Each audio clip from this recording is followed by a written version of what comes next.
ഗർഭിണിയായിരുന്നപ്പോഴും തൻ്റെ ബിസിനസ് സാമ്രാജ്യത്തിൽ ശ്രദ്ധിക്കുന്ന ദിയാകൃഷ്ണയെക്കുറിച്ചൊക്കെ നിരവധി വാർത്തകളാണ് വന്നത്.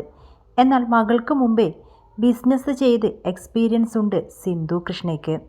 കരിയറിനെ കുറിച്ച് ചിന്തിക്കുന്നതിനു മുമ്പേ മൂത്ത മകൾ അഹാന ജനിച്ചു. പിന്നാലെ ഓസിയും ഇഷാനിയും.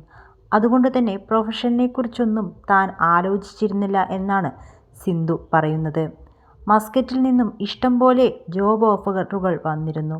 എന്നാൽ വീട്ടിലിരുന്ന് തനിക്ക് സമ്പാദിക്കാൻ കഴിയുമെന്ന് തിരിച്ചറിഞ്ഞ സിന്ധു ആ ജോബൊക്കെ വേണ്ടെന്ന് വെക്കുകയായിരുന്നു. കുടുംബത്തിനോടൊപ്പം തന്നെ നിൽക്കുകയും ചെയ്തു. കരിയറിനെക്കുറിച്ചൊക്കെ ചിന്തിക്കുന്നതിന് മുമ്പേ അമ്മു ജനിച്ചു കഴിഞ്ഞിരുന്നു. കിച്ചു ഒരു നടനായതുകൊണ്ട് തന്നെ ഇപ്പോഴും യാത്രകളിലായിരുന്നു. കിച്ചുവിൻ്റെ മിക്ക സീരിയലുകളും കൊച്ചി, തൃശ്ശൂർ ആ ഏരിയയിലായിട്ടായിരുന്നു ഷൂട്ട്. ഇവിടെ ട്രിവാൻഡ്രം കിച്ചു ഉണ്ടാകുന്നത് വളരെ കുറവായിരുന്നു. അതുകൊണ്ട് തന്നെ കുഞ്ഞിൻ്റെ ഒപ്പം ഞാൻ ഉണ്ടാകണമായിരുന്നു. പിന്നെ കരിയറിനെക്കുറിച്ചൊക്കെ ചിന്തിക്കാനുള്ള മുമ്പേ എൻ്റെ സെക്കൻഡ് ബേബിയായി കഴിഞ്ഞു. പിന്നെ ഉടനെ തന്നെ മൂന്നാമത്തെ കുഞ്ഞുമായി. പിന്നെ ഞങ്ങൾക്ക് ഞങ്ങളുടെ ബിസിനസ് ഉണ്ടായിരുന്നു. കുറേ കാലം ഔട്ട്ഡോർ അഡ്വർടൈസിങ്ങിൻ്റെ ബിസിനസ് ഉണ്ടായിരുന്നു. അങ്ങനെ ഞാൻ അതിൽ എൻഗേജ്ഡ് ആയിപ്പോയി. നമുക്ക് ജീവിച്ചു പോകാനുള്ള വക അതിൽ നിന്ന് കിട്ടുമായിരുന്നു. അതുകൊണ്ട് തന്നെ ഞാൻ എവിടെയെങ്കിലും ഏതെങ്കിലും ഓഫീസിൽ പോയി ജോലി ചെയ്ത പൈസ ഉണ്ടാക്കേണ്ട കാര്യം ഉണ്ടായിരുന്നില്ല. അന്ന് ജോലിക്ക് പോയി കിട്ടുന്നതിനേക്കാൾ ഇൻകം എനിക്കന്ന് എൻ്റെ ബിസിനസ്സിലൂടെ നേടാൻ കഴിഞ്ഞു.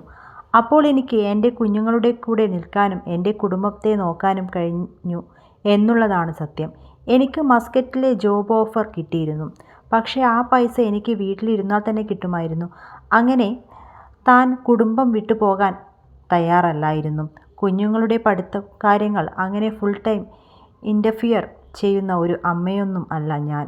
കിച്ചുവും അങ്ങനെയായിരുന്നു. പരീക്ഷയൊക്കെ ആകുമ്പോൾ ജയിക്കണം എന്നുള്ളത് കൊണ്ട് എന്തെങ്കിലും പഠിക്കാൻ പറയുമായിരുന്നു. ഇഷാനിയും ഓസിയും സയൻസ് വിഷയങ്ങളിൽ വീക്കായിരുന്നു. അമ്മു പഠിക്കാൻ നല്ല മിടുക്കിയും. ഹൻസികയും സയൻസിനോട് വലിയ ഇഷ്ടമുണ്ടായിരുന്നില്ല. അങ്ങനെ കുട്ടികൾക്ക് ഇഷ്ടമുള്ളത് തന്നെ പഠിപ്പിച്ചുവെന്നും സിന്ധു പറയുകയാണ്.